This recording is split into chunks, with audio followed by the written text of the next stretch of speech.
Buenos días para todos. Hoy vamos a hablar finalmente del tema que nos alteró la vida durante estos 2 años, teniendo en cuenta que ya algunos países como Estados Unidos ya están empezando a ver la luz al final del túnel.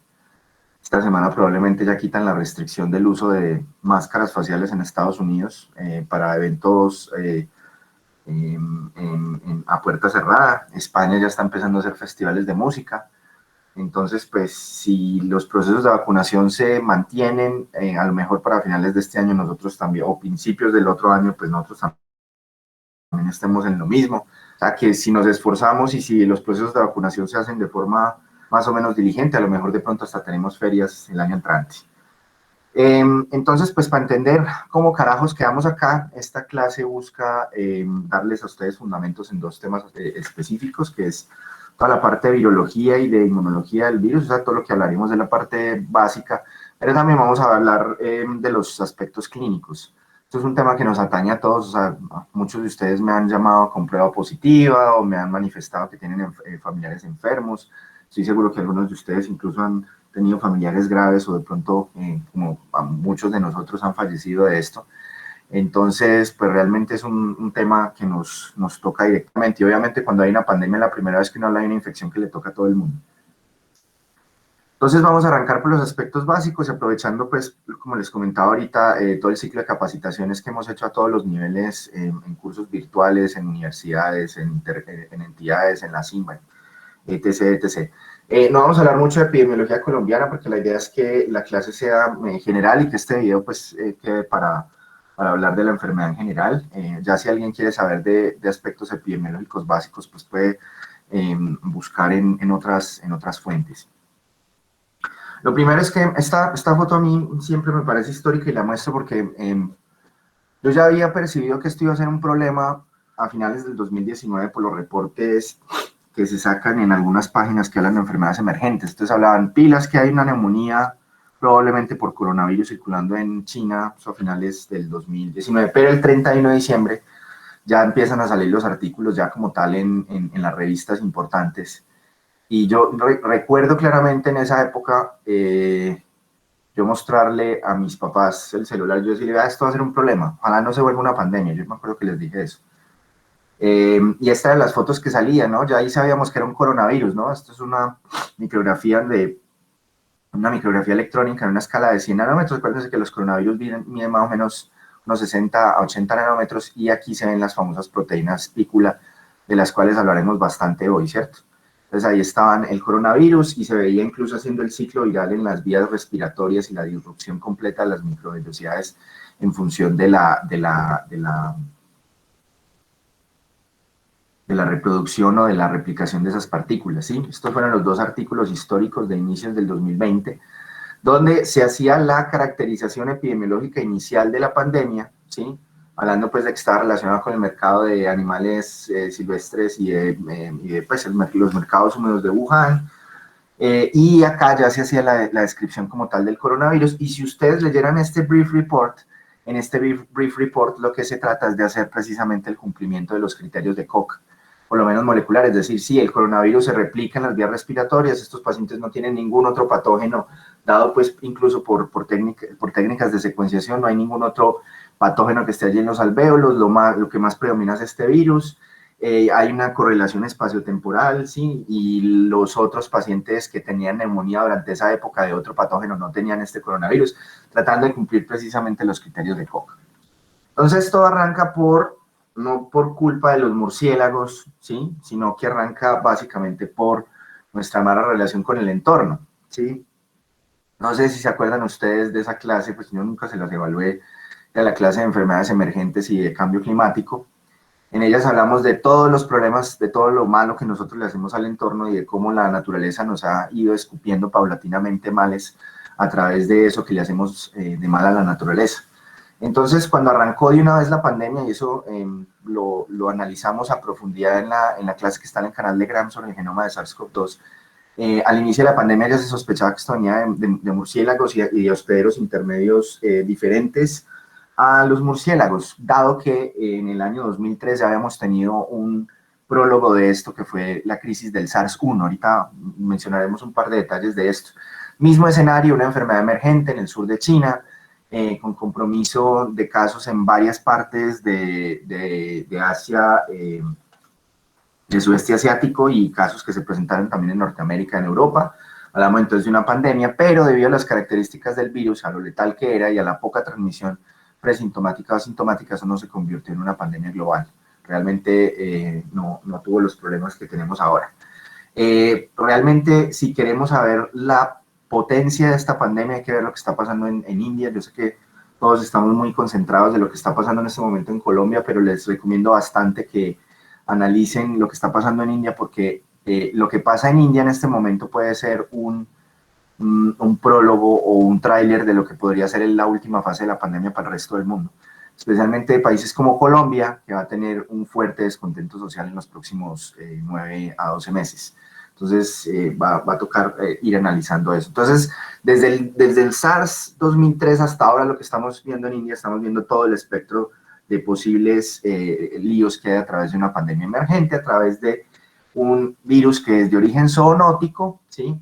Esto podríamos hablar que era una enfermedad, probablemente una tipo antropozoonosis, pero que por eventos de recombinación se crea un virus que es completamente, antroponótico, y que de hecho es muy bueno para pasar o ciclar en humanos, y tiene otros hospederos, como por ejemplo estos animalitos que cultivan en Holanda, que crecen en Holanda para la piel. En este momento se me escapa el nombre de estos animalitos. Pero en términos generales es una enfermedad ya antroponótica con potencial de hacer brotes zooantroponóticos. O sea, han habido brotes en gorilas, han habido casos en gatos, en perros, pero en general ya se volvió una enfermedad de origen zoonótico, pero ya circulando de forma antroponótica. Y obviamente es producto de todas las actividades humanas que afectan el medio ambiente. Y hablamos de una enfermedad emergente porque era completamente desconocida. Digamos, en el caso del ébola, la enfermedad por virus de ébola en este momento en el sur en África subsahariana y en el occidente de África, estaba hablando de una enfermedad ya conocida, ¿sí? Que nunca se había vuelto una pandemia, y que en el año 2014, debido a una serie de casos, pues logró incluso presentar casos importados, obviamente, en Europa y en Estados Unidos. Sin embargo, lo que se observa del análisis genómico de esta enfermedad es que es una enfermedad que ha saltado varias veces, y de hecho durante ese brote saltó varias veces del reservorio natural del virus, varias veces saltó al humano, ¿sí? En este caso tenemos es una enfermedad emergente pura, es lo que les vamos a mostrar ahorita desde el punto de vista genómico. Es una enfermedad que, gracias a las recombinaciones que hizo y a las situaciones tan desafortunadas que nosotros, bueno, no nosotros, los chinos, desafortunadamente hay que decirlo que esto sí fue culpa de ellos, desde el punto de vista de condiciones no óptimas de salubridad animal y humana, en el contexto de otra pandemia animal que ya les voy a comentar, se creó la tormenta perfecta para que ese evento de recombinación que creó un virus altamente eficaz de saltar en humanos, finalmente se convirtiera en la pandemia que se convirtió. Entonces, hasta donde sabemos, el inicio de los síntomas del primer paciente arrancó en diciembre primero del 2019, y de ahí, de hecho, por eso fue que quedó finalmente como, la enfermedad quedó como COVID-19, ahorita les explicaré eso. En diciembre 26, y les hablo porque esto es histórico desde el punto de vista de la bioinformática, en diciembre 26 aparece un paciente, lleva 6 días de enfermedad con neumonía, y a este paciente se le hizo un proceso de secuenciación metatranscriptómica de todo lo que había en el lavado broncoalveolar de ese paciente. Esto es muy importante porque es muy diferente a lo que hacemos de la secuenciación usual o tradicional para detectar, por ejemplo, el genoma de SARS-2, donde nos basamos en unas técnicas de PCR para amplificar específicamente al virus. Lo que hacen estas técnicas de metatranscriptómica es sacar toda la información genética que hay en el alvéolo, y de hecho permite saber qué más había ahí en la biota de ese alvéolo. Acuérdense que una de las cosas que hemos ido aprendiendo es que los pulmones no son estériles. Tenemos una serie de microorganismos allá que normalmente están en el alvéolo sin producir daño. Entonces, este proceso, además que es complicado y es a veces difícil lograr manipular estas muestras, se obtiene entonces un genoma completo de este paciente en enero 5. Ese paciente ya lleva 10 días en cuidado intensivo, no se murió, logró salvarse, y ese paciente secuenciado en enero 5 y ya publicado como tal a los 3 o 4 días en la revista Cell, perdón, la revista Nature es la primera secuencia del virus, la secuencia MN908947. ¿Sí? Cuando uno busca el genoma de referencia, ese es el genoma que encuentra de ese paciente. Y ese paciente estaba relacionado precisamente con el brote que ocurrió en el mercado pues, ahí venden de todo, venden no solamente comida de mar, sino que también venden animales silvestres y pues la carne que uno esperaría encontrar. Hay que tener presente entonces que esto ocurre justo en el centro de China, en toda la ciudad de Wuhan, que es una ciudad junto con la provincia que suman más o menos unos 11 millones de personas, entonces pues era prácticamente el sitio perfecto para arrancar una pandemia. Precisamente les muestro esto porque justo estos 2 semanas atrás se celebra la secuencia número 1.000.000, ¿sí? Algunos miles de esas son de acá de Colombia, de las secuenciaciones del genoma de SARS-2. ¿Por qué es clave saber esto? Porque de esta secuencia es que sale la vacuna que nos han aplicado varios, ¿sí? Como ya se tenía una experiencia con ese SARS-1, si había una pandemia por coronavirus, lo que había que hacer era tratar de actualizar en este caso hay una vacuna basada en ARN mensajero, tratar de actualizar esa vacuna con base en la secuencia viral de esa nueva amenaza, y eso fue precisamente lo que se hizo. Por eso tenemos una vacuna en tan rápido tiempo, pero también por eso tenemos una vacuna que se va a ir desactualizando con base en que vayan apareciendo variantes. Hablamos de variantes de proteínas clave mutadas. Ya desde el SARS-1 sabíamos que la proteína frente a la cual teníamos que establecer toda la respuesta inmune era esa proteína espícula que explica la corona de los coronavirus. Entonces, este es el artículo histórico, ¿no? Miren que fue recibido en enero 7, o sea, 2 días después de haber secuenciado el virus. Me imagino que esos pobres investigadores no durmieron en esos 2 días para lograr mandarle esto a Nature. Y aquí en Nature, entonces, es donde ya queda el histórico de un nuevo coronavirus asociado con enfermedad respiratoria en China. Y aquí están las características clínicas de ese paciente. Era un paciente de 41 años, masculino, empieza su cuadro clínico el día del cumpleaños de su querido profesor, el 20 de diciembre, el 26 ingresa a la UCI, fiebre 38.4, tos, producción de esputo, mareo, debilidad, rigidez en el pecho, disnea, cultivos negativos, le iniciaron corticosteroides, le dieron una cefalosporina, le dieron oseltamivir para influenza, porque en ese momento no había ni idea qué era, y el paciente estuvo en ventilación mecánica. Esto fue precisamente lo que se encontró. Este es el famoso coronavirus, donde vamos viendo ya algo de la estructura genética de estos coronavirus, especialmente de los sarbecovirus, perdón, que son los virus relacionados con SARS. Hace parte de un grupo grande de estos coronavirus que pueden producir enfermedad en humanos, donde se observa dos marcos de lectura vial, están todas las proteínas no estructurales y después las proteínas estructurales. Y miren que si lo comparamos con coronavirus de murciélagos, ¿sí? O con coronavirus, el original SARS-1, vemos que hay un gran parecido, pero hay algunas cosas bien interesantes. Por ejemplo, el tamaño del genoma del SARS-CoV-2, de nuestro querido coronavirus, es por lo menos 100 pares de bases más grande que los coronavirus de murciélagos, e incluso casi 1000 pares de bases más grande, casi 1000 pares de bases más grande que el SARS-1, y esto precisamente se da por esos procesos de recombinación donde algunos genes de otros coronavirus se metieron dentro de este genoma, ¿sí? Entonces aquí ya vemos que hay un genoma un poquito más grande que los coronavirus que conocíamos en ese momento. Eso entonces permitió obtener las secuencias y permitió entender que este coronavirus era diferente al SARS-1. Miren, tenía una identidad, o sea, era parecido en términos de su secuencia, un 80% al SARS-1, y se parecía más a los coronavirus que circulaban en murciélagos en esa zona, con un parecido del 96% de identidad. Pero muchas veces ustedes saben que una sola cambio de letra lleva a un cambio en aminoácido, ese cambio en aminoácido cambia la bioquímica de la proteína y puede producir un virus con un comportamiento completamente diferente, como es lo que vimos. Entonces, como les mencionaba, yo se hizo este estudio de metagenómica de alvéolo, y miren ustedes lo interesante, les pongo esta diapositiva porque nos sirve mucho para entender algunas de las cosas que ya hemos hablado sobre la fisiopatología de la neumonía.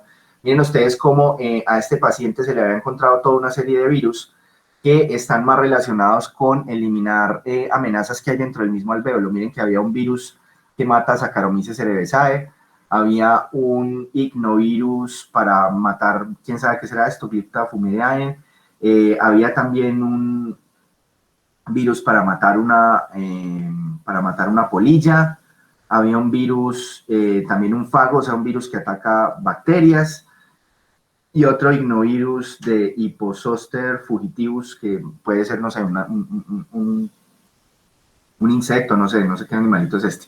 Es lo interesante, miren, en el alvéolo del paciente que está en ventilación mecánica, pues sí, habían estos virus que probablemente sean ambientales, que no tienen nada que ver con el humano, y la mayoría de las secuencias que había allí era de que de este nuevo virus, de este SARS-CoV-2, pues que en ese entonces no se sabía bien qué era. Las muestras que salieron positivas entonces fue el lavado broncoalveolar y las muestras de la mucosa respiratoria. Miren ustedes cómo se hizo ya un segundo sampleo ya hacia enero y ya no se encontró ninguno de estos, lo cual habla de una enfermedad aguda y no de un virus un virus persistente que estaba en el alvéolo de esa persona, pues no tenía nada que ver. Tratando de hacer precisamente ¿qué? Pues la comprobación de los criterios de Koch. Vamos a ir muchos meses adelante, años de hecho, al informe de la OMS. Van a ver por qué hago esto, para saber de dónde carajos venía el virus o de dónde salió. Eso que ustedes están viendo ahí, esa foto es bien interesante por dos motivos. Esta es la foto que salió en la revista Science, hablando precisamente del trabajo que hizo el grupo de expertos de la OMS para tratar de establecer el origen del virus del SARS-CoV-2. Y vemos aquí uno de mis héroes personales, el doctor Peter Daszak. Les recomiendo muchísimo ver la conferencia del doctor Peter Daszak en las TED Talks en YouTube, donde se ve el doctor Peter Daszak hablando precisamente de enfermedades emergentes y empieza hablando, por ejemplo, de una enfermedad emergente en unas cucarachas en un museo en Londres. Entonces, era el único grupo de esa especie que se conocía, eran como 8 o 9 cucarachas y todas con diarrea. Pues se imaginarán cómo huele una diarrea de cucaracha, Dios mío santísimo. Y lo llamaron a él porque era una enfermedad desconocida. Entonces él desde ahí empezaba a hacer pullas de pilas, tenemos que proteger el medio ambiente, no podemos atacar la biodiversidad, el humano no tiene que meterse a bosques silvestres porque va a llegar un punto donde la naturaleza nos va a escupir una pandemia. Él creó una cosa que se llama la Eco Health Alliance, que es precisamente la organización mundial que está cazando los virus en la naturaleza, para tratarles de decir, hey, no tales más este bosque, que es que aquí hay un coronavirus que no sabemos qué podría ser, ¿sí?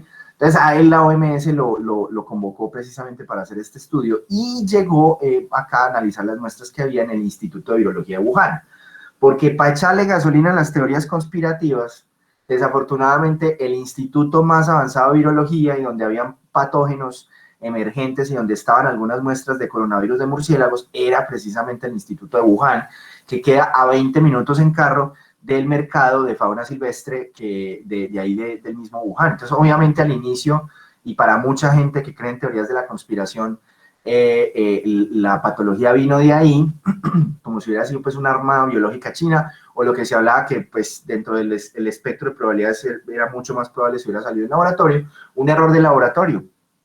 Alguien no hizo los protocolos de bioseguridad, se los llevó pegado el zapato y después infectó a alguien y ocurrió la tragedia. Pero lo cierto es que el informe de la OMS ya nos deja algunas claridades y nos abre varias preguntas. Entonces, lo primero es, primera conclusión, la transmisión del SARS-CoV-2 arrancó probablemente de un animal reservorio como los murciélagos a otro hospedero, aquí no fue un salto directo de los murciélagos, sino a otro hospedero, el cual el virus ya se expandió en esa población de animales probablemente antes de infectar humanos, y el equipo de expertos llama a esta probabilidad de muy probable a altamente de probable a altamente probable, ¿sí? El otro es un spillover, ¿sí? Ya habíamos hablado de ese concepto que era de que un animal estornuda, se lo pega directamente al humano y ahí arranca la pandemia.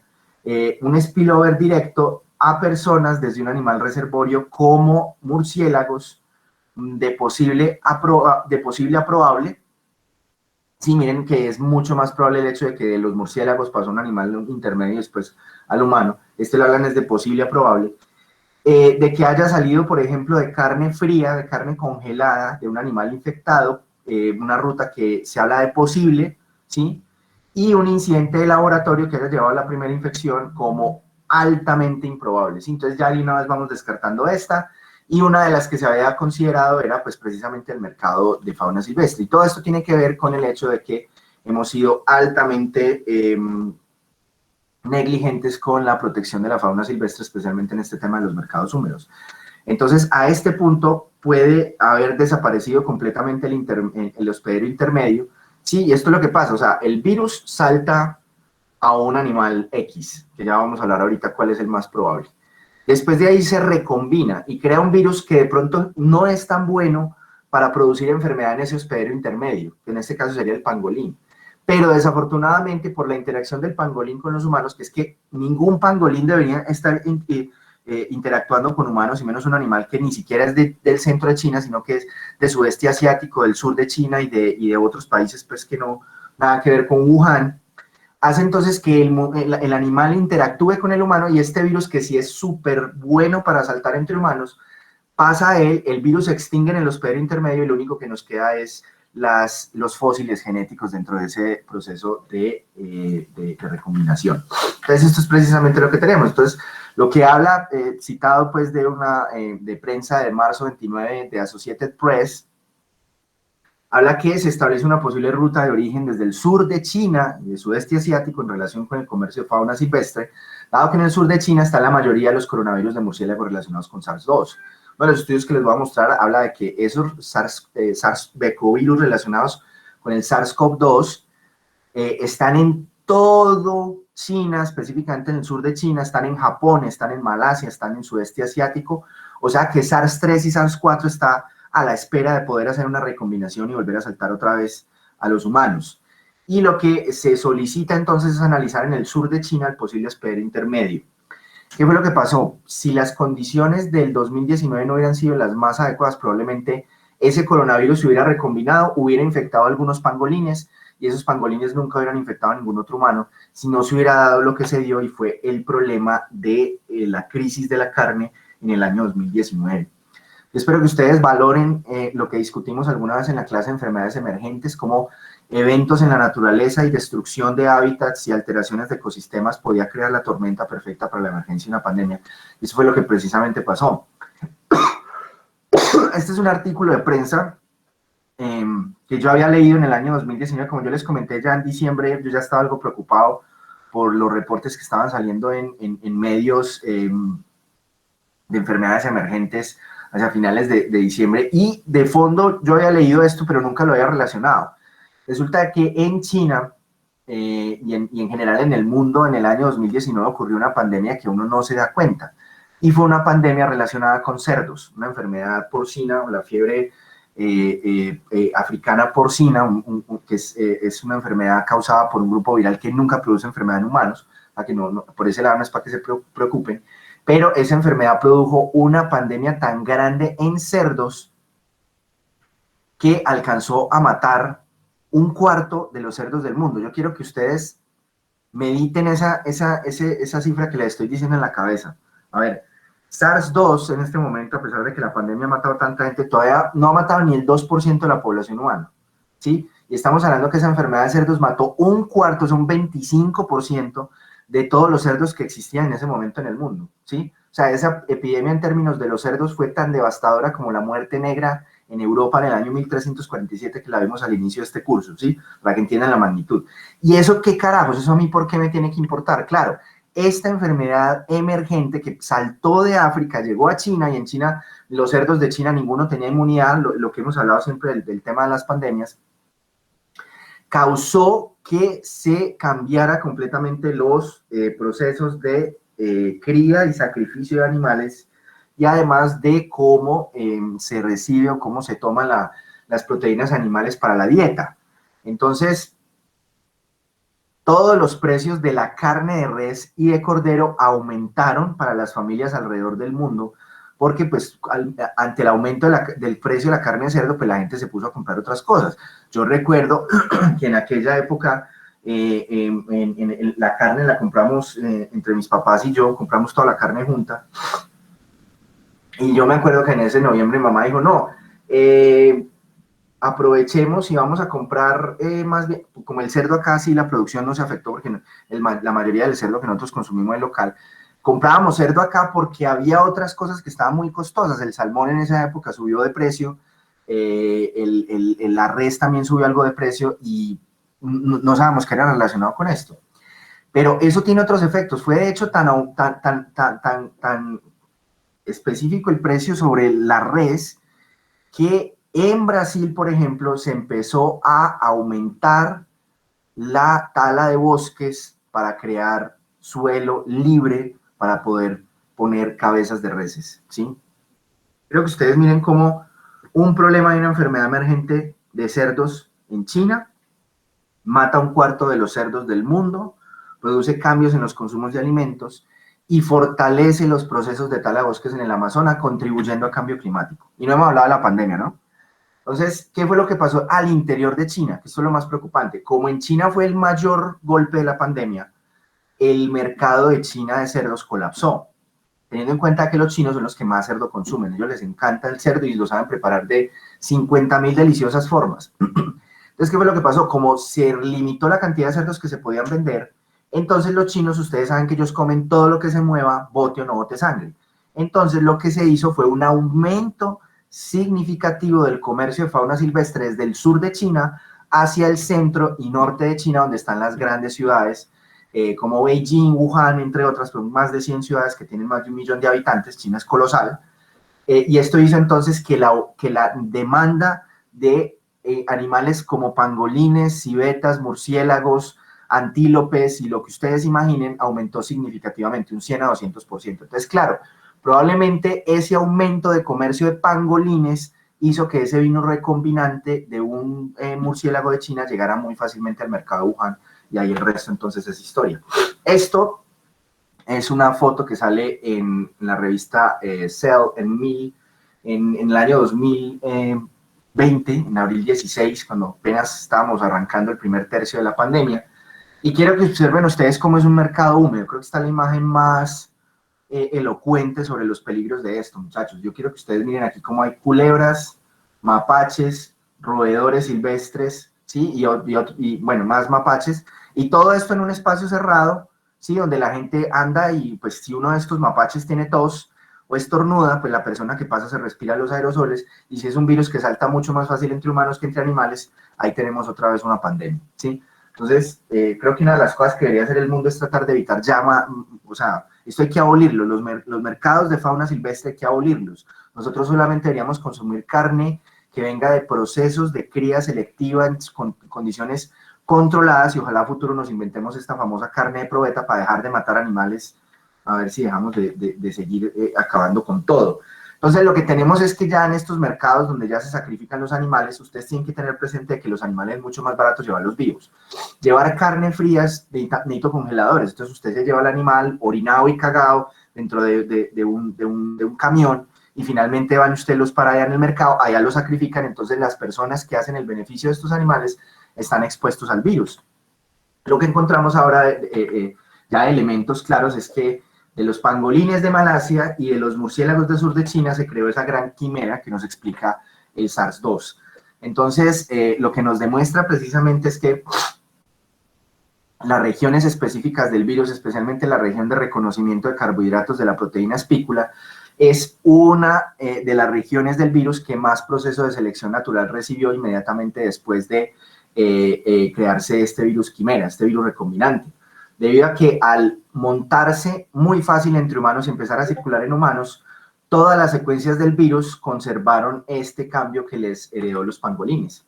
Entonces, aquí lo que vemos es un mapa de similaridad, o sea, arriba cogemos el genoma del paciente de Wuhan, ¿sí? El Wuhan 1 de la secuencia esta que les comento que es el genoma de referencia, y se compara con un montón de coronavirus, ¿sí?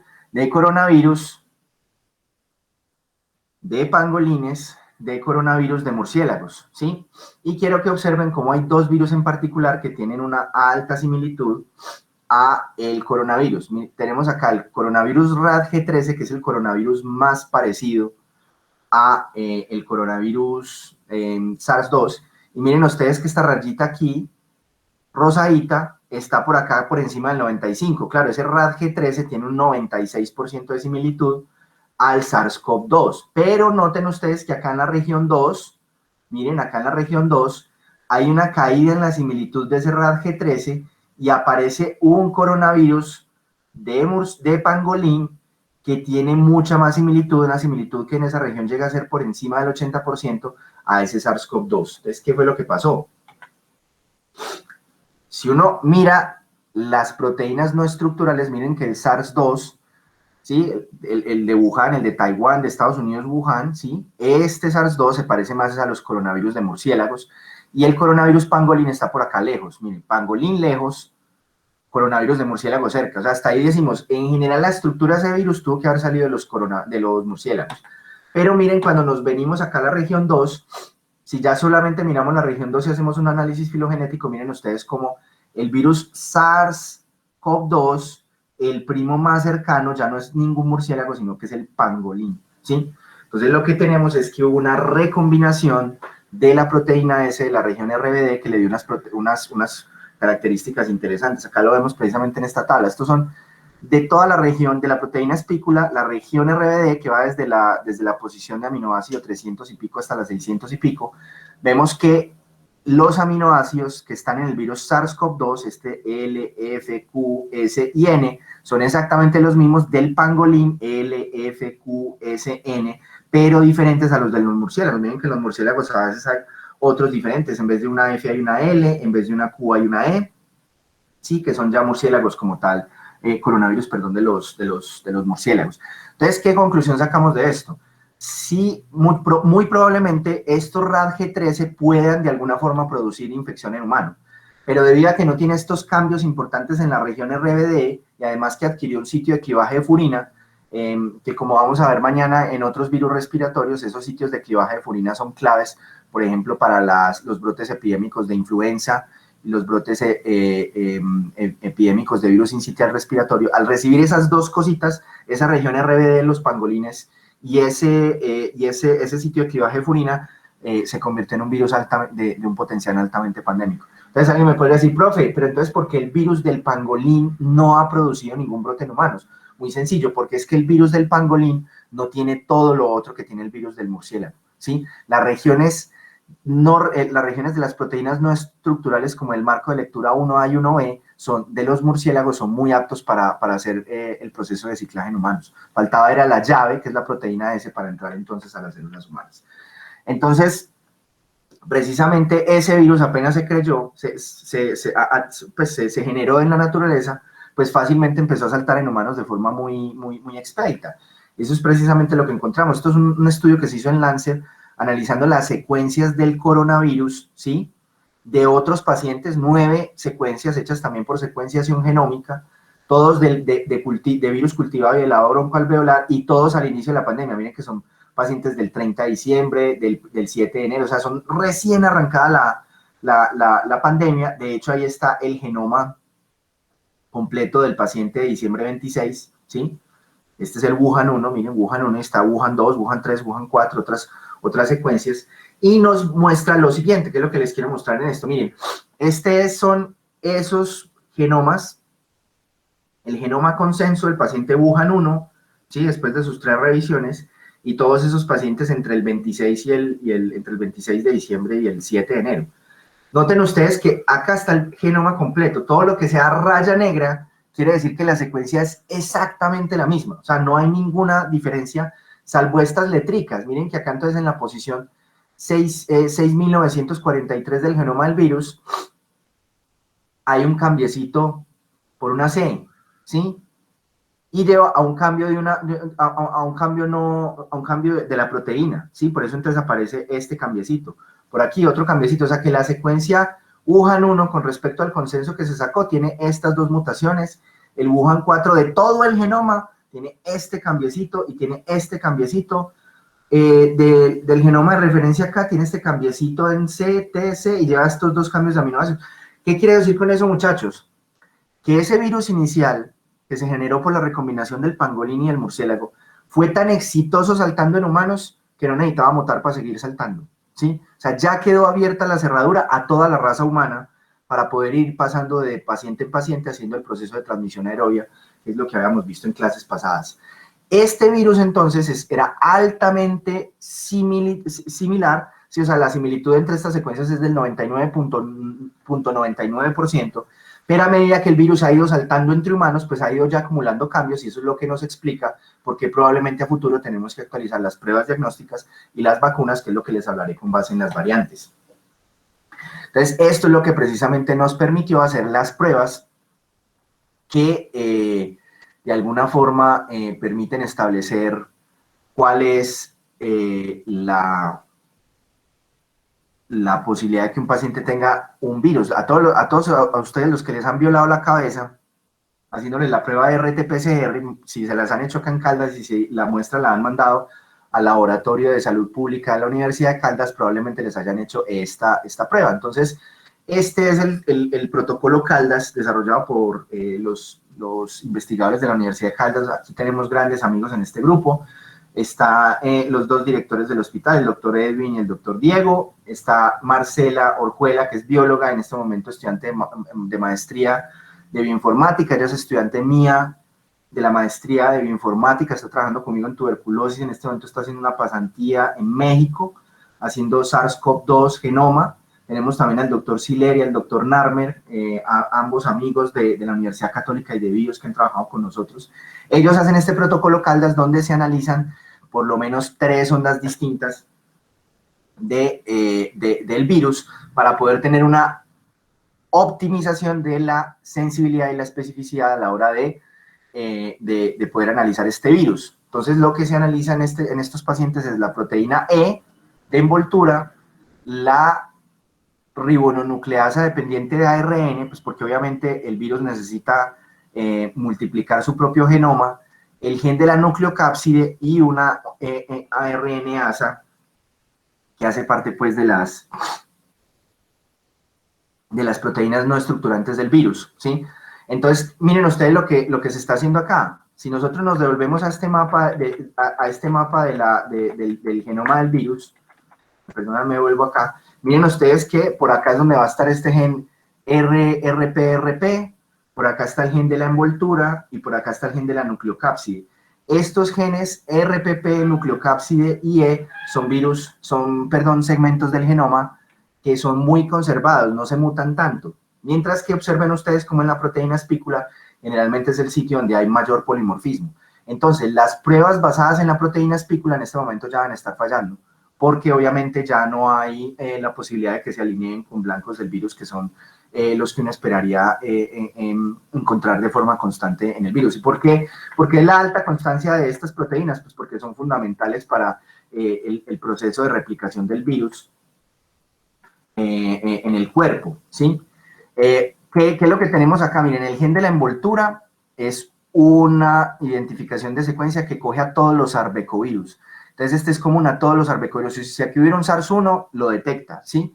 Y ya después ya se mete a la región, a esta región de ribonucleasa, pero es tratando de ya coger el gen específico del SARS-2. Entonces, lo que podríamos encontrar es que los genes que son más constantes son el gen E, el gen N, y este gen de la ribonucleasa puede ir cambiando un poquito, y eso es lo que hemos encontrado. Por ejemplo, a mí cuando me hicieron la prueba de PCR que me salió positiva para el gen E, para el gen N, y no salió positiva para esta ribonucleasa. Y la que más está en este momento fallando es esta ribonucleasa, probablemente por los procesos de evolución del virus SARS-2, de ir circulando ya en nuestras poblaciones, que hace que cambie con respecto a esa secuencia Wuhan 1 que ya les había yo mencionado.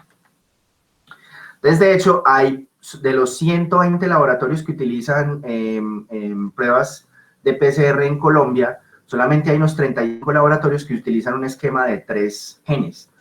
Cuando yo utilizo un esquema de 3 genes, estoy haciendo 3 pruebas de PCR en una. Esto quiere decir que estos estudios son mucho más sensibles que estos que utilizan solamente un gen. Entonces, miren ustedes lo peligroso. Hay unos laboratorios que utilizan solamente un gen E, o utilizan un gen de la proteína de membrana, o un gen de la ARN polimerasa dependiente de ARN, o de algún segmento del gen del marco de lectura abierta del ORF1 o de la proteína espícula. Entonces, dígame usted, por ejemplo, esos 3 laboratorios que utilizan una proteína de PCR para hacer la prueba de la proteína espícula, en este momento la cantidad de falsos negativos que deben tener, ¿sí? Y esto, muchachos, es precisamente lo que hicieron muchos laboratorios para poder ganar plata, ¿sí? Ellos tienen sus máquinas de PCR, les dijeron, no, más bien montemos por paciente una sola sonda para poder montar aquí el doble de muestras. Entonces, claro, estos laboratorios privados son la puta cagada, no vamos a decir cuáles son, pues para no ganarnos una demanda, pero por eso es la gran fortaleza de los laboratorios de salud pública, que se dieron la pela de montar la mejor prueba posible que podían montar, basado en 3 ondas. Si la prueba que a mí me hicieron de PCR fuera basada solamente en RDPR, esa prueba hubiera salido un falso negativo, a pesar de que el virus E y N me salió positivo con paso de ciclo tardío, ¿sí? Bueno, entonces ya saben ustedes las ventajas de las pruebas de PCR que tenemos acá. Entonces, en resumen, esto fue lo que le pasó a la proteína S. Miren, la región de recombinación, perdón, de reconocimiento de carbohidrato, ¿sí?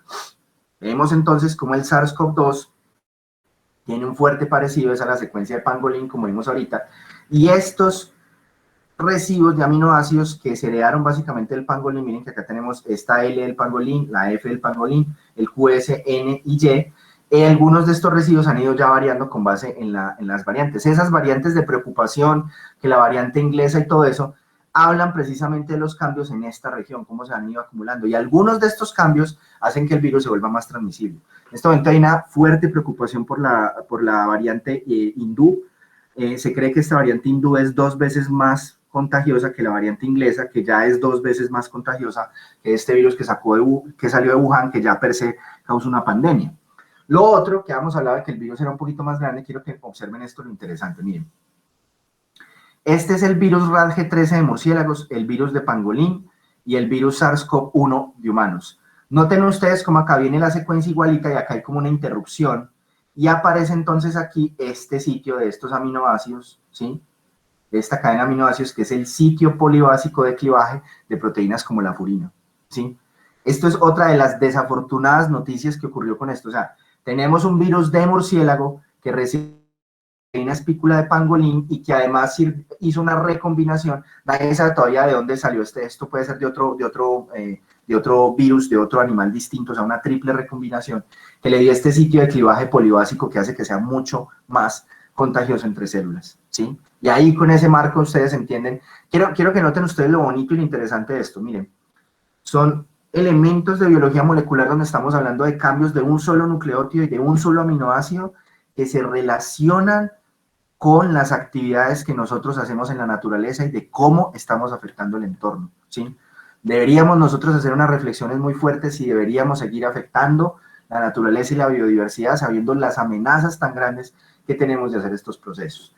Y el problema es que los virus van mutando y van evolucionando. Esto que ustedes ven acá es una de las mutaciones de interés que más preocupan en Colombia, es una de las cosas que tenemos que estar observando de forma permanente, que es un linaje B1, que además tiene una mutación de interés que es en la proteína S, la mutación en la posición 484, que se cambia de una E a una K. Vamos a analizar dónde en la posición 484, proteína S, nos venimos 81, 82, 83, 84. Normalmente debería ser una E, pero cambia a una K, y esto ya sabemos que todas las variantes de alta transmisión, o sea, la variante P1, la variante, la variante brasilera, la variante inglesa, que es la B117, y la variante de Sudáfrica, que es la B1135, tienen este cambio de aminoácido, cambio en la posición 484 de la proteína espícula, es este cambio de la E a la K. Pero miren ustedes que esta variante en Colombia además tiene toda esta serie de cambios. Tiene un cambio en la posición 501, que pasa de una N a una Y, y miren ustedes lo peligroso que es la posición 501. Miren, la posición 501, N pasó a Y, y miren que este es uno de los aminoácidos marcados como uno de los aminoácidos claves de unión con la proteína AC humana, ¿sí? Además, pues tiene el cambio clásico, que es el cambio en la posición 614 de D a G, que fue la primera variante de interés que se convirtió en más transmisible. Esto es precisamente lo que nos muestra en ese artículo de Nature de septiembre del 2020, cuando yo todavía no tenía ni esperanzas de entrar al consorcio de secuenciación genómica, no sabíamos que existía y solamente podíamos ver esto a través de lo que ocurría en la prensa y en los artículos científicos. Miren ustedes, otro artículo en Nature, septiembre de 2020, salió pues ya casi a finales de octubre, que dejaron sacar el preview. Es muy raro que Nature saque un preview, sí, o sea, a Nature no le gusta eso de sacar preprints ni nada, pero pues por la importancia de esto, la mostraron. Y miren ustedes esto, proteína espícula, posición 614, pasamos de tener una D a una G, ¿sí? ¿Qué implicó esto? Miren ustedes esto, muchachos. Esto es uno de los reportes epidemiológicos de uno de los condados del estado de Washington en Estados Unidos, el condado Yakima, donde se observa cómo teníamos un virus ancestral en Estados Unidos, marzo, miren, teníamos el D614, y cómo de un momento a otro empieza a predominar la secuencia 614, pero con un cambio ya a una G, ¿sí? Pasamos a una glicina. Y este cambio produce una mutación no similar, son un aminoácido que tiene características físico-químicas distintas, y lo que nos mostraron los estudios posteriores es que este virus era mucho más transmisible. Cuando se infectó células en probeta, células epiteliales humanas, con la variante tradicional 614 con D y después 614 con G, se demostró que en el tejido, en el cultivo in vitro, se observó cómo la variante 614G era mucho más contagiosa y producía más partículas virales. La buena noticia es que se replicaba muy bien en la mucosa respiratoria superior y no tanto en los alvéolos, ¿sí? Entonces era más transmisible, pero probablemente menos letal. Esa es una de las grandes diferencias con SARS-1. SARS-1 se replicaba por allá en el alvéolo. Entonces se iba replicando, producía una neumonía cochinísima, y cuando ya el paciente tenía el máximo de secreción viral era cuando ya el virus había logrado replicarse en la parte superior, entonces el pico de secreción viral era a los 10 días. Mientras que aquí en SARS-2 se replica muy bien en la mucosa respiratoria superior, entonces el pico como lo hemos ya analizado en la parte de inmunología viral, el ciclo de replicación se produce el máximo un día antes del inicio de los síntomas. Entonces, de hecho, esto fue lo que demostró en los estudios ya en ratoncitos, qué pecado los ratones y que los infectan, donde se observa que los títulos de anticuerpos eran más en la nariz, pero no en los pulmones, ¿sí? Esto entonces, en conclusión, nos muestra que la variante 614 con glicina era mucho más transmisible. Entonces, después que pasó esta variante 614G, los genomas que hemos tenido la oportunidad de analizar en Colombia ya era la más predominante. De los 24 genomas que hemos analizado, de los que se dejaron leer completos, el 70% tenían esta mutación 614 de D a glicina, ¿sí? Ahora ya tenemos que agregar que estas nuevas variantes, como la inglesa y eso, ya tienen cada vez más cambios en la proteína S.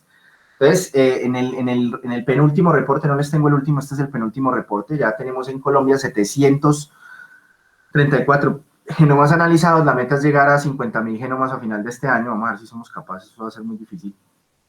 51 linajes en 30 departamentos, y ya se observa una gran frecuencia de linajes, variante P1, 31 genomas alrededor del país, y 9 genomas de la variante inglesa B117, descubierto por primera vez en Caldas. Recuérdense que se descubrieron en secuencias de pacientes de acá del departamento, y en este momento de las 17 secuencias que mandamos en el último lote, la mitad son variante inglesa, ¿sí? ¿Cómo se va a comportar esa variante inglesa más las manifestaciones? Nosotros esperamos de que no haya mayores problemas, dado que las manifestaciones generalmente son al aire libre. Esperemos que no, eso no vaya a rebotar. Entonces, este es el consorcio de vigilancia genómica de todo el país, ahí estamos nosotros, y la idea es entonces seguir vigilando pues este proceso. La mayoría de las variantes de acá son variantes ancestrales B1, y la B1.111, esta variante B1111, que es un virus tradicional de los clásicos que tenemos, tiene el rollo de que ha ido ganando mutaciones. Entonces, como ustedes ven acá, teníamos en nuestro mapa, en la frecuencia, 100% de secuencias eran casi todas B1, y de un momento a otro, en enero y febrero del 2021, miren cómo se mete la variante muy parecida a la variante inglesa. Miren, tenemos la B1 con las dos mutaciones de interés, el cambio en la proteína espícula en la posición 484, una D, una K, y también en ese residuo de alto interés que es en la posición 501 de una N a una Y. Esas dos mutaciones de interés tienen necesariamente que hacer un cambio en el virus, y eso es probablemente lo que está circulando en este momento en el país. Entonces, las variantes que tenemos de preocupación son la variante surafricana, la B351, la variante brasilera, la variante de California, la variante de Nueva York no la hemos encontrado, y obviamente la variante inglesa. Y ya hablando específicamente en Colombia, tenemos las dos variantes de interés, que creo que la más preocupante es esta, que es la que les mencioné ahorita con... Miren ustedes, muchachos, vamos a hablar un cambio en la proteína S. Este tiene 1, 2, 3, 4 cambios en la proteína S, lo cual nos habla pues del peligro que ocurre. ¿Y por qué estas variantes son peligrosas? ¿Se acuerdan de la secuencia de Wuhan 1? Pues miren, entonces aquí tenemos variante inglesa, variante surafricana, ¿sí? Y variante brasilera. Y miren ustedes, esta es todo el genoma, ¿sí? De SARS-CoV-2, el ORF1, ABLRF1B, y aquí empiezan las proteínas estructurales. ¿Cuál es la primera proteína estructural? La proteína S. Entonces, miren ustedes la cantidad de rayitas rojas que hay en la proteína S, en la variante inglesa, en la variante surafricana y en la variante brasilera. Conclusión, muchachos, estas variantes de preocupación tienen por lo menos 8 mutaciones en la proteína espícula. Entonces, si gracias a la vacuna lo que hacemos es seleccionar estas variantes, entonces las nuevas variantes que emerjan con base en estas variantes van a tener ya no 8, sino 12, 15, 20, 25 mutaciones de esa proteína espícula, y vamos a tener un virus ya completamente nuevo, que es lo que llamamos una variante de escape.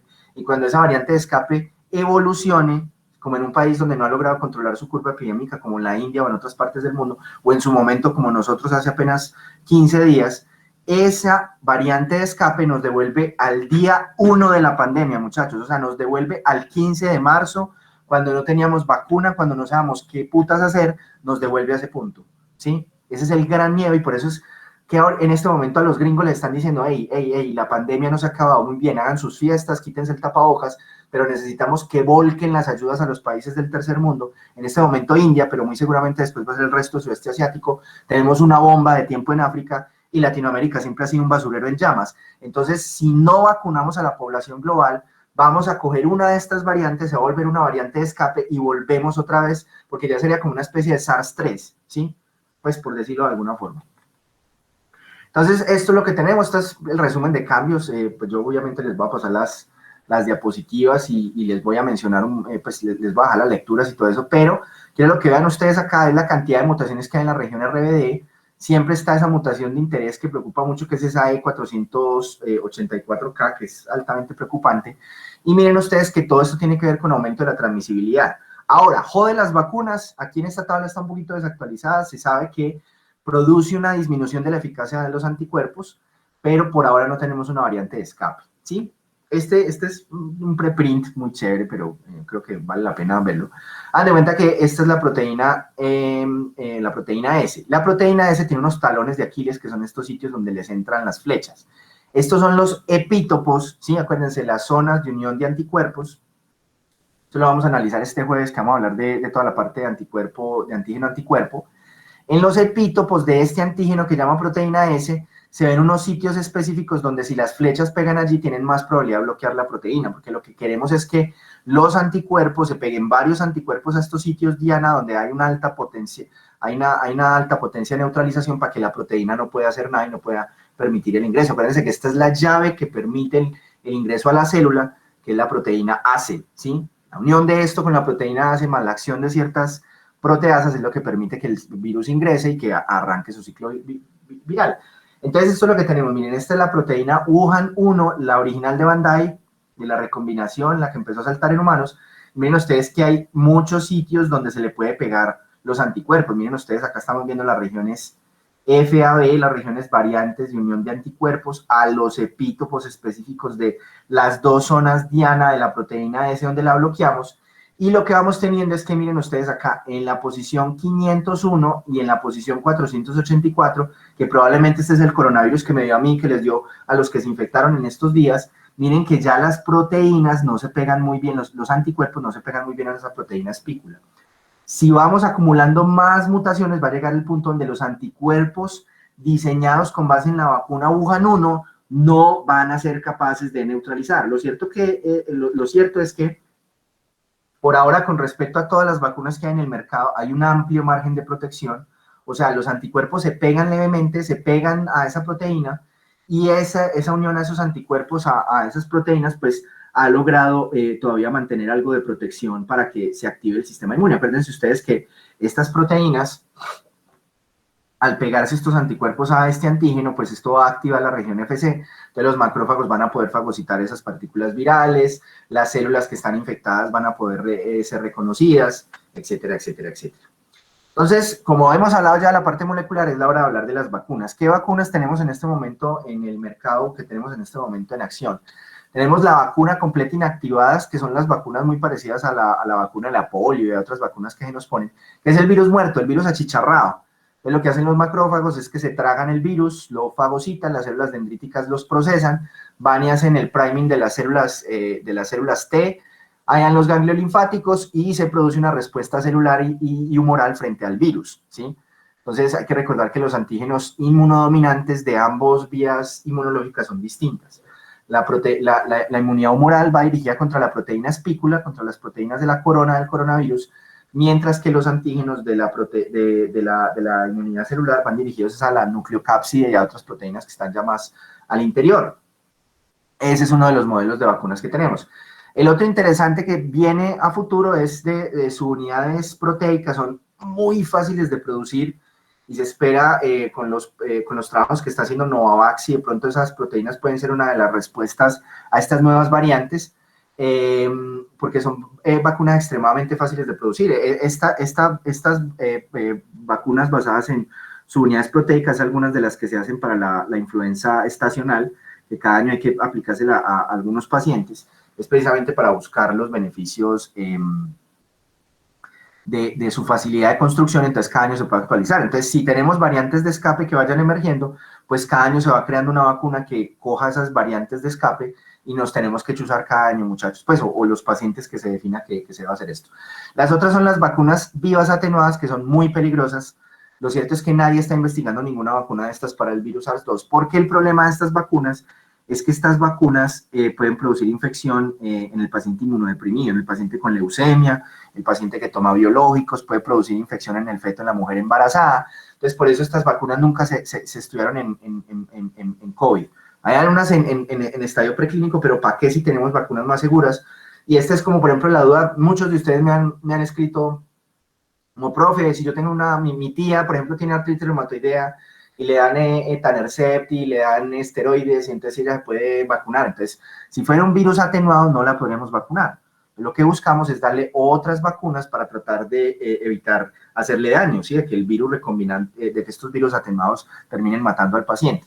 El problema con los pacientes inmunodeprimidos, que lo demostró en un estudio que salió en JAMA esta semana, es que los pacientes con enfermedades con inmunosupresiones profundas, que creo que uno de los mejores ejemplos son los pacientes trasplantados, no hacen una respuesta inmune frente a la vacuna. Entonces, la única forma de yo proteger a los pacientes inmunodeprimidos es vacunando a la gente alrededor. El otro ejemplo de vacuna es muy interesante, que es la vacuna basada en vectores virales. Estas vacunas basadas en vectores virales, la única que tenemos en el mercado en este momento es la vacuna para el ébola, es una vacuna recombinante basada en un virus, en un adenovirus, en un virus de estomatitis, y estos son muy interesantes. Es una caja de zapatos Reebok con un zapato Nike adentro, ¿sí? Entonces es un adenovirus, que esos vamos a hablar mañana en los otros virus respiratorios que no son tan peligrosos, y lo que hace es que adentro tienen es el genoma y pues es con toda la información genética, pero del virus SARS-CoV-2, ¿sí? Entonces se crea un vector adenoviral no replicante, ¿sí? Un vector adenoviral no replicante que no puede hacer ciclo viral, ¿sí? Los primeros intentos de terapia génica con adenovirus replicantes en los 90 fue un desastre. Los invito a que busquen esa triste historia. El científico que trató de hacer esos procesos casi que queda en la quiebra, mañana les voy a hablar de eso un poquito. Y lo que se busca entonces es un virus que no se pueda replicar, pero que haga todo el proceso de infectar las células en donde se pone la inyección, y ya lo que hace el cuerpo es detectar todo lo que hay al interior de esa cápsula. Entonces detecta todos esos ARNs, ya ustedes tienen que repasar cuáles son los receptores intracelulares que detectan los virus, ¿cierto? Eso lo tienen que saber para el sábado, que son los receptores encargados de detectar ácidos nucleicos extraños, ¿sí? Y finalmente las vacunas, que creo que se van a ganar el Nobel un día de estos, son las vacunas basadas en ARN mensajero. Ahorita vamos a explicar cómo funcionan. Entonces, lo que tenemos entonces en el mercado es, de los virus inactivos ya tenemos la de Sinopharm y tenemos Coronavac. Sinopharm la acaban de aprobar la OMS y Coronavac son vacunas lo tengo que decir a boca de jarro, de baja eficacia, no son tan eficaces como las otras vacunas, tienen un poquito menos de eficacia, pero son buenas para evitar enfermedad grave. Y se ha demostrado, como vamos a ver ahorita, que tienen buena eficacia para las variantes que hay por acá, o sea que tampoco es que la vamos a desechar. Novavax está todavía en clinical trials, pero es muy interesante por lo fácil que es de manufacturar. Esto podría ser una solución a las variantes a futuro, de que se empiecen a hacer sus unidades proteicas basadas en las variantes nuevas. Y las de última generación tenemos, basados en vectores adenovirales, tenemos la de Johnson y Johnson de un solo chuzón, la del Instituto Gamaleya, que es el Sputnik 5, y obviamente la de Oxford AstraZeneca. ¿Cuál es la característica de estas tres? Todavía no sabemos datos del Sputnik, pero sí de Johnson Johnson. Que estas vacunas tienen un riesgo un poquitico mayor de trombosis en pacientes jóvenes. Entonces, la opción que tenemos para evitar huevonadas es que le damos estas vacunas a los jóvenes, la vacuna de Pfizer y Moderna, a los jóvenes, y a los adultos mayores que tienen cero riesgo de trombosis le podemos dar la de Oxford AstraZeneca, teniendo en cuenta que esta vacuna Oxford AstraZeneca es buenísima en adultos mayores, muy buena inmunogenicidad mayores de 70, bueno, varias ventajas pues que hay allí al respecto. Todas las vacunas tienen una gran potencial de disminuir la enfermedad severa, ¿sí? Como ustedes ven en todas estas vacunas, aquí todavía no estaban no estaba Sinopharm ni Sinovac todavía, vamos a ver un poquito los resultados de esas. Tiene una muy buena eficacia. Porque ¿cuál es el primer objetivo de la vacuna, muchachos? El objetivo de la vacuna inicialmente no es evitar contagio. El objetivo de la vacuna inicialmente es evitar muerte, evitar que se nos llenen las unidades de cuidados intensivos. Y eso se logra vacunando a la población más vulnerable y que si les llega a dar COVID, como se ve en estas gráficas, miren ustedes que la enfermedad sintomática, la efectividad nunca es del 100%. Incluso con la de Pfizer y Moderna no es del 100%. Algunos pacientes que a pesar de que se vacunaron, empiezan a estornudar, tienen tos y anosmia y resulta que tienen COVID, pero ya les da es una forma leve, ¿sí? Entonces, siempre hay que tener presente que en este momento lo que estamos tratando de buscar es disminuir la enfermedad grave, y esto es lo que se logra precisamente acá. Miren, la enfermedad severa se reduce, queda la enfermedad moderada y leve, y esto es lo que está permitiendo que Estados Unidos en este momento esté pensando en abrir sus fronteras y en hacer fiestas y en hacer eventos sin dejar el tapabocas al lado, porque ya COVID se vuelve una gripa, ¿sí? Usted tiene que usar tapabocas si tiene síntomas, hay población vulnerable que hay que vacunarla y punto. Y ya lo otro que tenemos son las vacunas que previenen infección y contagio, que es lo que veríamos, lo que estamos viendo más o menos con las vacunas de ARN mensajero, y es que disminuyen tanto que también impactan en la transmisión. Entonces, en este momento, la forma de llegar, de lograr mitigar que emerjan vacunas es ponerle el brazo rápidamente, no ponerse uno a decir, no, yo no le hago caso a esto, qué miedo tal vacuna. Paciente que no esté vacunado es un paciente que aumenta el riesgo de que se den transmisión de variantes. Esta es la última tabla que he logrado aislar del Twitter del doctor Eric Topol, que pues es un cardiólogo, él es uno de los editores de la Harrison, si no se han dado cuenta, del capítulo pues, de enfermedad cardiovascular. Es también uno de los que más sabe Machine Learning y de los que más está abogando por la introducción de tecnologías avanzadas de computación en las ciencias clínicas, pero ha sido uno de los mayores difusores de información sobre el SARS-CoV-2. Entonces acá tenemos diferentes variantes, ¿sí? Tenemos la variante inglesa, tenemos la variante surafricana, la variante brasilera, la variante de Nueva York, la variante de California y la más peligrosa para mí, la variante de la India. Más tardecito les mando un Twitter bastante preocupante sobre este tema. Y lo que se tiene es que en todas estas vacunas se han ido probando con diferentes variantes, se ha ido encontrando que las vacunas tienen un buen efecto sobre las variantes y no son todavía variantes de escape.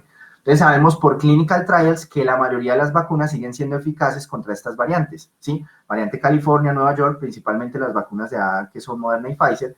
Pero miren, quiero hacer énfasis en esto, miren, la variante P1, que es altamente transmisible, acuérdense de la crisis de Manaus, miren que en estudios controlados y evidencia en el mundo real, que es el estudio de Chile, que hasta ahora no ha salido en una revista importante, solamente tenemos el informe del ministro de Salud de Chile, nos demuestra que Sinovac y las variantes y las vacunas Pfizer, por ejemplo, son capaces de cubrir la variante P1. Entonces, alguien diría, uy, profe, pero es que la vacuna Sinovac, por ejemplo, pues se la van a poner a mi abuelito en tal pueblo y es menos eficaz. Sí, es un poquito menos eficaz. A tu abuelo le puede dar achus, le puede dar COVID, pero no lo va a matar y además nos va a prevenir que la variante P1 siga mutando.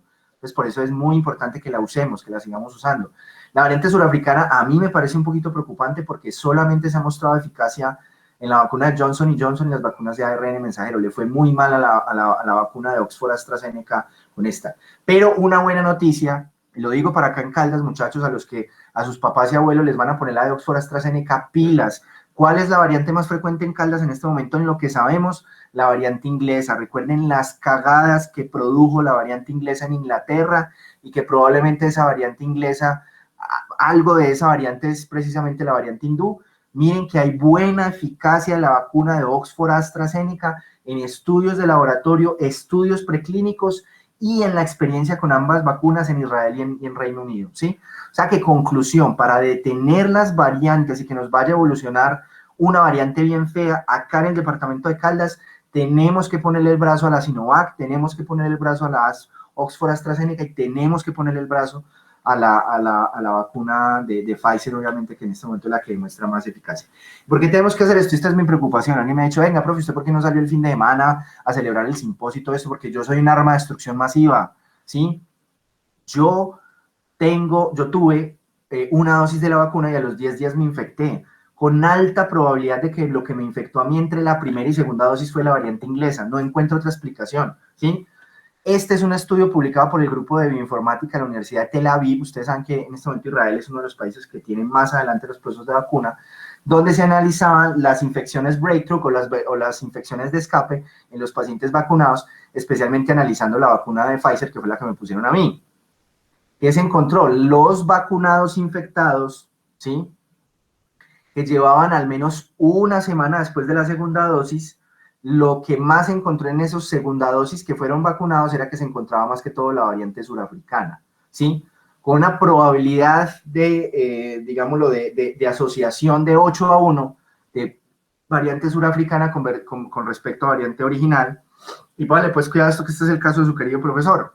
Los pacientes infectados después de la primera dosis y una semana antes de la segunda dosis, que es el caso mío, fueron desproporcionadamente infectados por la variante inglesa, con un odds ratio de 26, ¿sí? Y como lo que estaba circulando aquí, pues, ¿cómo es? Frito se come, blanco es y gallina lo pone, pues eso probablemente lo que ha pasado. Entonces, ¿cuál es la reflexión que les hago? Que es una cosa que ahorita tenemos que analizar con nuestro equipo, el equipo técnico de vacunaciones, pedirle al ministerio que no cometa la soberbia estupidez de decirle a los pacientes que apenas aplicaron la dosis inmediatamente les dio COVID que ya están protegidos. Es muy distinto, a mí me dio COVID y a los 2 o 3 meses me ponen la vacuna. El primer COVID que me dio es la primera dosis y la dosis de refuerzo es ya el esquema de vacunación completo. En cambio, los que los chuzaron y a la semana se infectaron es como si hubieran tenido solamente un encuentro con el virus.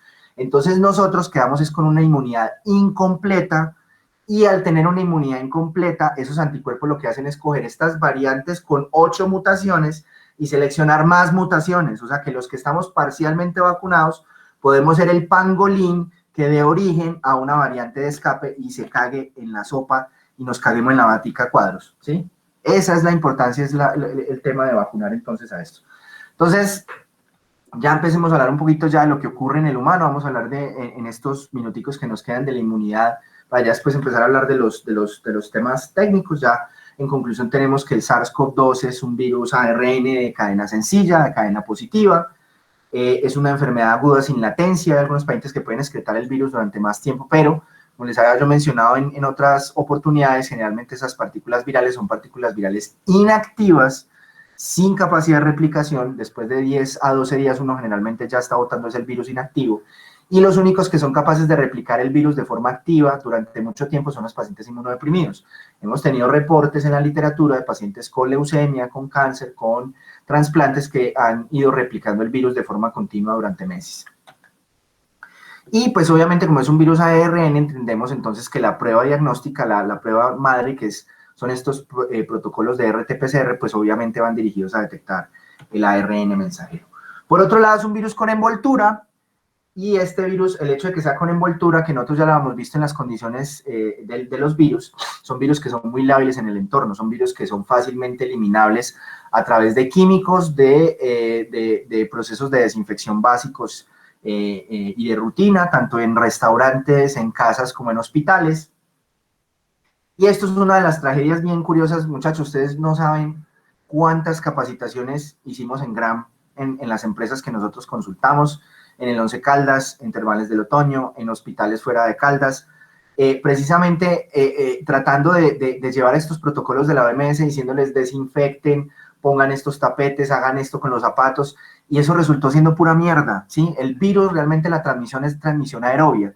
Cuando hablamos de transmisión hablamos un poquito de eso y lo vamos a reforzar en la clase de mañana. Realmente los procesos de transmisión en estos virus respiratorios son gotículas respiratorias, contacto directo y aerosoles. La transmisión por superficies es apenas un caso por cada 10.000 contagiados. Entonces, la cantidad de plata que botamos y la cantidad de esfuerzos que se hicieron realmente lo que finalmente dijo la OMS es que eso se convertía como en para que la gente se concientizara de que estábamos en una pandemia, ¿sí? Pero pues, yo espero que para próximas pandemias, porque obviamente vamos a tener SARS-3, nuevo, influencia y alguna otra cosa que salga de un culo de un animal silvestre que consuman en China, o en África, o en América Latina, vamos a tener nuevas pandemias, esperemos que aprendamos de estos malditos errores que nos llevaron a tanto.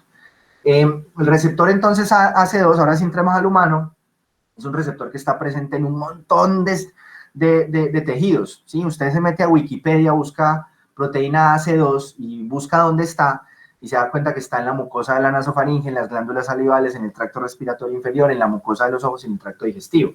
Esto nos habla precisamente porque todos esos mecanismos de transmisión allí súper claros, de por qué se produce neumonía, de por qué podía entrar por los ojos y por qué era buena idea en los momentos de alta transmisión los pacientes de alto riesgo utilizar caretas, y de por qué se podía detectar, por ejemplo, en algunos pacientes en las heces. Nunca se volvió una enfermedad transmitida por alimentos, no hay ninguna evidencia de ello, pero se reproducía activamente en el tracto digestivo y esto nos explica por qué también muchos pacientes tuvieron diarrea. Hay que recordar entonces que el receptor, que es esta enzima convertidora de angiotensina 2, es una proteína esencial para mantener los adecuados procesos de control del tono vascular en el pulmón, ¿sí? Y de hecho, hay, en estudios de laboratorio que se han hecho de ratones con defectos en el AC2 tienen más riesgo de tener hipertensión pulmonar y otras cosas. Entonces, aprovechando precisamente, los virus generalmente terminan aprovechando proteínas que son esenciales para el cuerpo. Entonces, claro, si uno, pues de hecho, hasta donde tengo entendido, si un humano tuviera mutado el receptor AC2, ese humano sería incompatible con la vida y tendría problemas vasculares que le hubieran matado en el útero. Entonces, eso nos explica dos cosas. El receptor AC2 es extremadamente conservado entre todos los humanos. O sea, no hay diferencias en la secuencia, en el receptor AC2, entre un chino y entre un colombiano. No hay diferencias, son mínimas.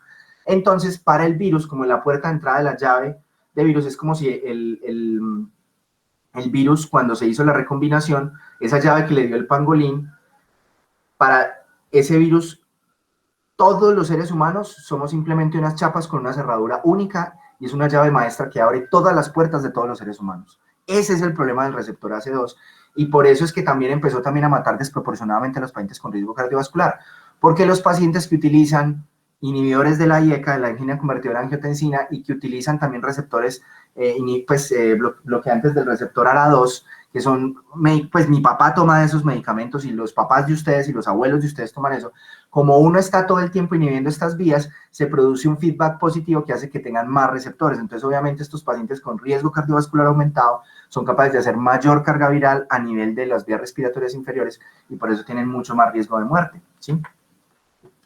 Entonces, esto es precisamente lo que tenemos. El virus SARS-CoV-2, gracias a su proteína S, va a interactuar con el receptor ACE y además tenemos las proteasas. Esas proteasas son la TMRDP2, en este momento ni se me olvida la sigla, y el residuo de clivaje de furina, que esto es lo que explica por qué se hace muy bien el ciclo en las vías respiratorias y explica también la infección asintomática.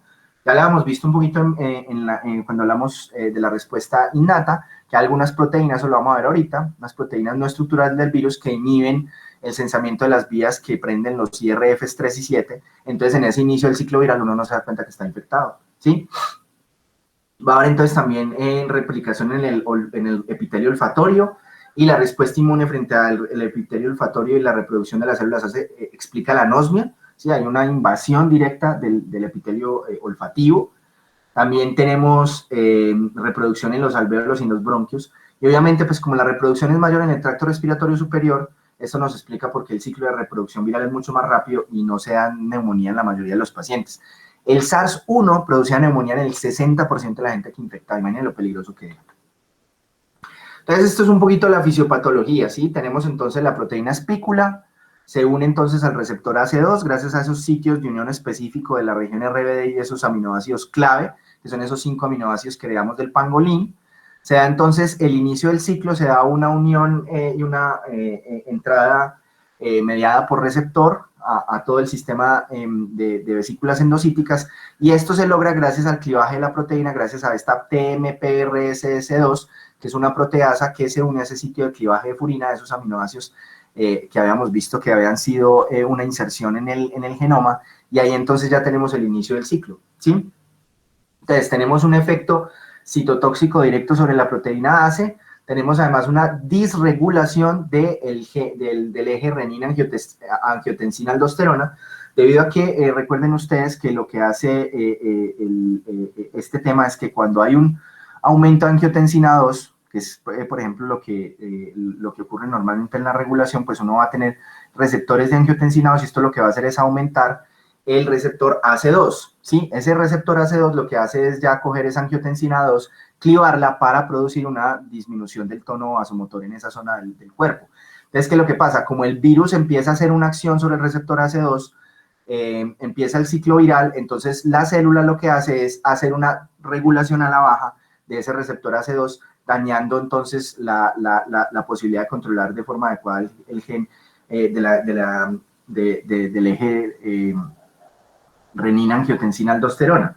Por otro lado, el daño endotelial y el hecho de que la proteína ACE también está en la célula endotelial, se produce daño endotelial directo y apoptosis, y esto hace que se active la cascada de la coagulación, lo que reduce la fibrinolisis y el aumento de trombina. Por eso en los pacientes, cuando nosotros estamos, que eso ya lo vamos a ver en la parte clínica, ¿qué analizamos en el paciente en la parte clínica? Analizamos unos detallecitos de la inmunidad gracias al cuadro hemático. Vemos que hay una caída en los linfocitos, por ejemplo, pero lo otro que observamos es que hay un aumento del dímero D, ¿sí? Ese aumento del dímero D precisamente se da por esa disminución en el aumento de trombina y esa reducción inicial en la fibrinolisis. Y lo otro que tenemos es que gracias a esa linfopenia, a esa inhibición de las señales de interferón que las da la misma proteína y a una hiperactividad del sistema inmune innato por una pobre respuesta de control inicial del virus, se produce un síndrome de secreción de citoquinas que no es igual a los síndromes hemofagocíticos y a las tormentas de citoquina tradicionales.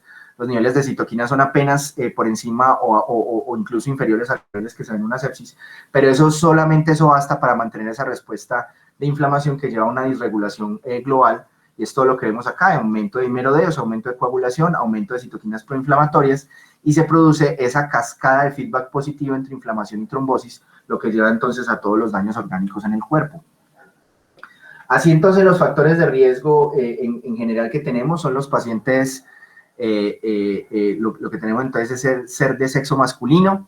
Recuerden que los pacientes que somos de sexo masculino tenemos el riesgo aumentado debido a que nosotros solamente tenemos un cromosoma X, y en esos cromosomas X muchas veces pueden haber algunos genes dañados del interferón 1, entonces hay algunos pacientes que tienen unos dañitos leves en el interferón 1, que son pacientes que les da un poquito más de gripas, pero que cuando llega el SARS-1, como no hay forma de controlarlo, finalmente mata al paciente, ¿sí?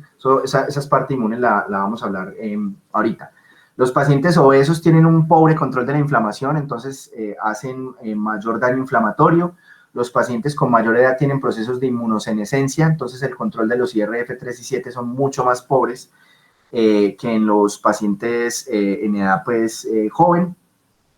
Ya vimos que en la parte genética hay unas alteraciones en los interferones tipo 1, ya se lo mencionamos, y en los pacientes que tienen grandes comorbilidades, pues hay mayor riesgo de muerte por su reserva funcional y por aspectos específicos de su fisiología, como es en el caso de los pacientes cardiovasculares, la irregulación del eje renina-angiotensina-aldosterona, ¿sí? Esta es la lista completa de los factores de riesgo establecidos en COVID, ¿sí? Que ya tenemos pues como tal identificados, donde tenemos entonces el cáncer, la enfermedad renal crónica, el EPOC, el síndrome de Down. Hemos tenido pacientes con síndrome de Down con neumonía importante, los pacientes inmunocomprometidos, especialmente los trasplantados, y vemos que en la vacuna ellos no les hacen ni cosquillas, los pacientes con obesidad. En el embarazo, sabemos que en el embarazo hay peor resultado perinatológico, o sea, hay mayor riesgo de aborto, hay mayor riesgo de parto pretérmino, hay mayor riesgo de resultados adversos del embarazo. Por lo tanto, las mujeres en embarazo ya se van a convertir en ese otro grupo prioritario que tenemos que vacunar cuanto antes, ¿sí? porque además si a la mujer es que la embarazamos, si a la mujer le damos la vacuna, los anticuerpos de SARS-CoV-2 van a pasar contra SARS-CoV-2 van a pasar al neonato y el neonato va a estar protegido durante 6 meses gracias a los anticuerpos de la madre. Súper claro todos los pacientes cardiovasculares, porque sabemos ya por dónde entra el virus, los pacientes con anemia de células falciformes, los pacientes fumadores y los pacientes con diabetes mellitus tipo 2. Ese es el espectro de factores de riesgo establecidos. Hay otros factores de riesgo que se hablan como posibles. Tenemos los pacientes con asma, por ejemplo, pero lo que hemos visto es que los pacientes con asma, si no se controlaban bien su asma, era más probable que fueran a urgencias y ahí se infectaban. El caso que tenemos pendiente de reporte, que ya lo está enviando el doctor Alfonso Rodríguez al Journal of Neurovirology, que es el reporte de caso de una médica que tuvo con un antecedente de asma, una infección por SARS-CoV-2, neumonía, y finalmente terminó siendo una meningitis, que solamente pudimos detectar en el líquido cefalorraquídeo gracias al protocolo Caldas. Esta paciente tenía asma de base, pero no es un factor de riesgo establecido ni está, por ejemplo, en las guías colombianas. Los pacientes con SB, probablemente por lo que hemos visto de que todo paciente con SB tiene más riesgo de neumonía, por el tema de que se microbroncoaspiran, etcétera.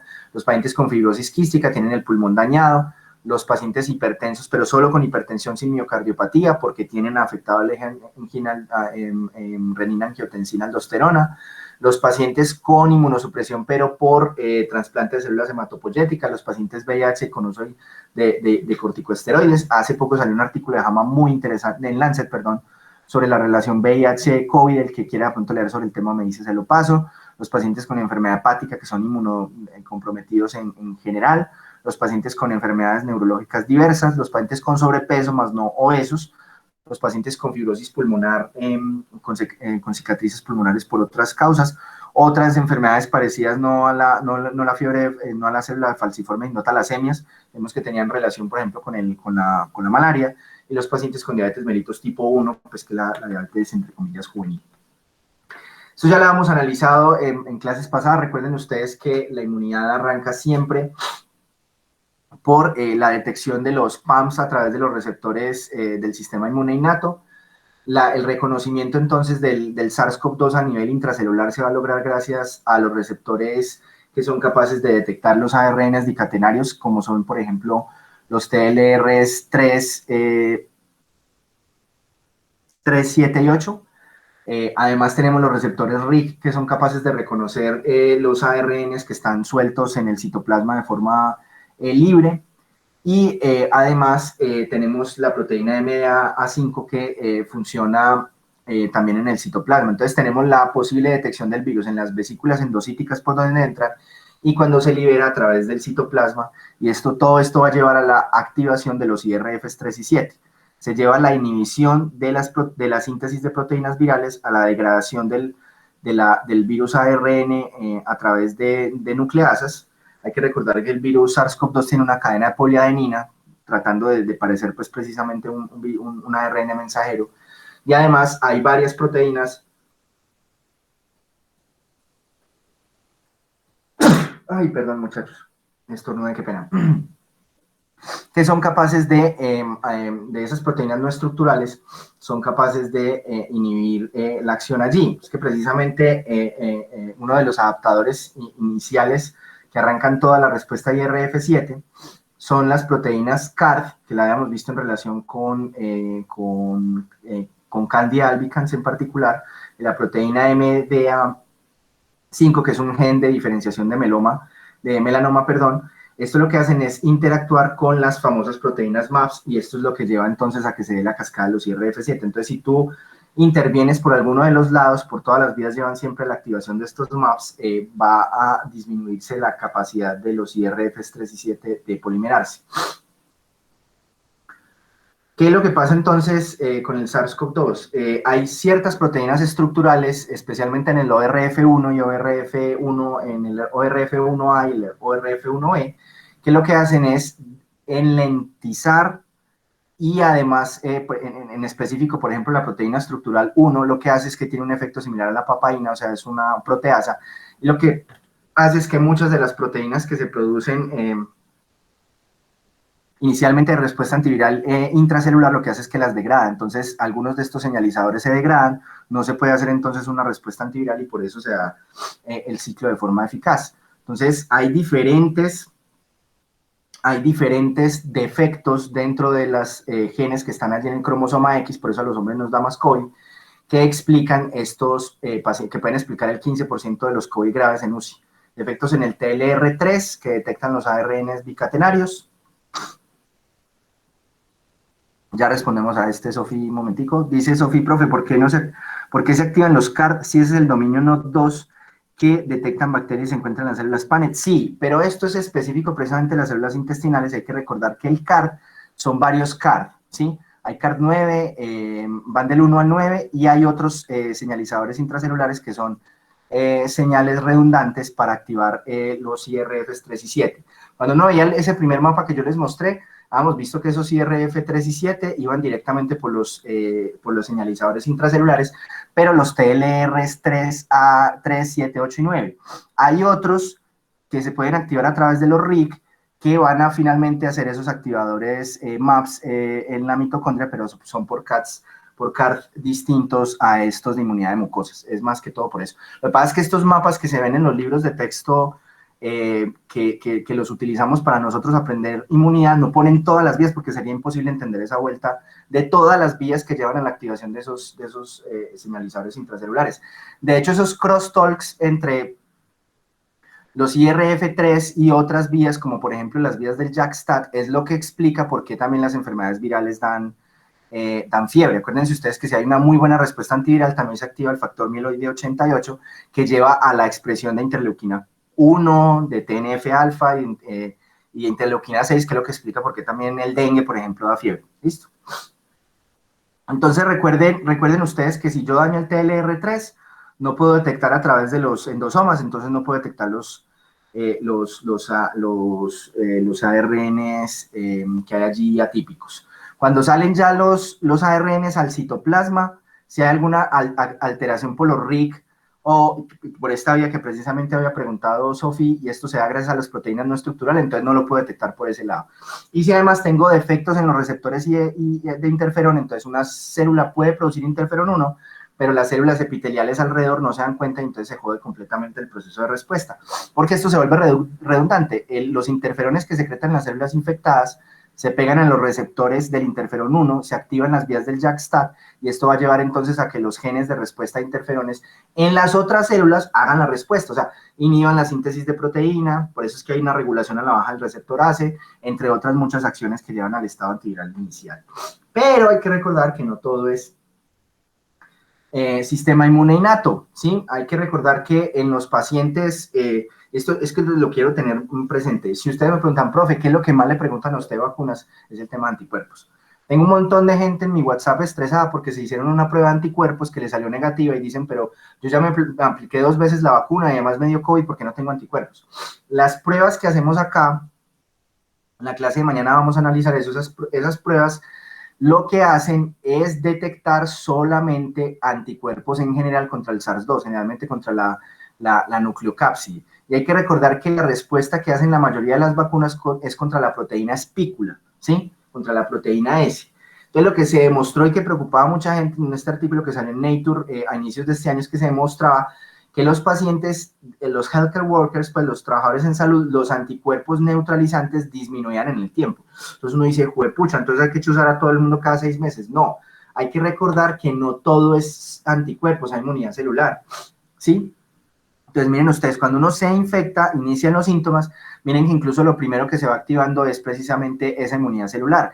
Y esa inmunidad celular va a llevar a que se produzcan células T, CD4 y T, CD8 de memoria.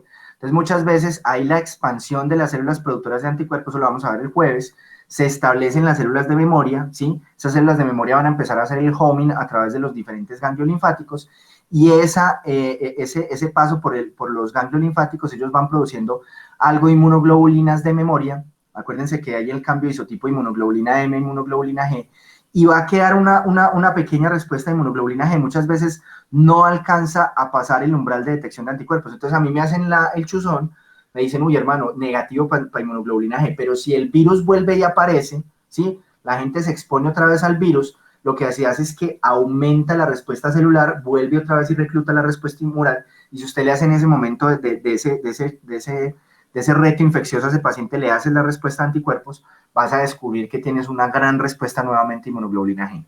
Entonces, para cerrar la clase de hoy, vamos a seguir mañana con este tema.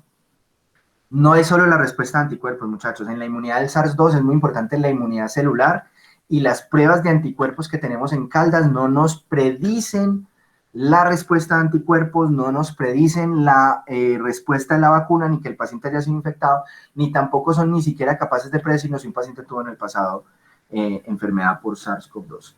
Bueno, muchachos, espero que la clase haya sido de su agrado. Les voy a dar los 10 minuticos para que se puedan conectar o puedan arrancar las actividades de laboratorio y puedan ustedes arrancar su día. Mañana nos vemos entonces, vamos a estar hablando de neumonía todo el día, entonces por favor bien desayunaditos y con cafecito desde temprano para que nos rinda mucho el día, muchachos. Un abrazo muy grande, nos vemos mañana. Muchas gracias, profe. Gracias, profe. Profe, Sí, cuéntalo. yo tenía pues dos preguntas, una sobre esto y otra que pues no tiene que ver, que es sobre criptococosis. Profe, pues la primera sobre esta, que digamos, usted nos decía que entonces en estos pacientes que tienen inmunosenescencia, pues no se activa bien el IRF3 y 7, pero si se sobreestimulan esos TLRs 3, 7, 8 y 9, la respuesta del factor mieloide 88, si no estoy mal, que me activa el factor nuclear kappa beta, esa respuesta es muy efectiva.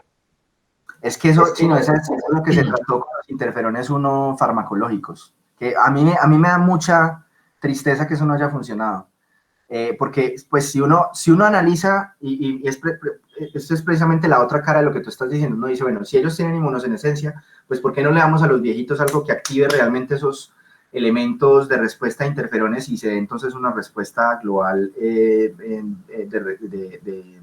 inmunidad, y que los viejitos por lo menos a ese respecto se comportaran como los jóvenes?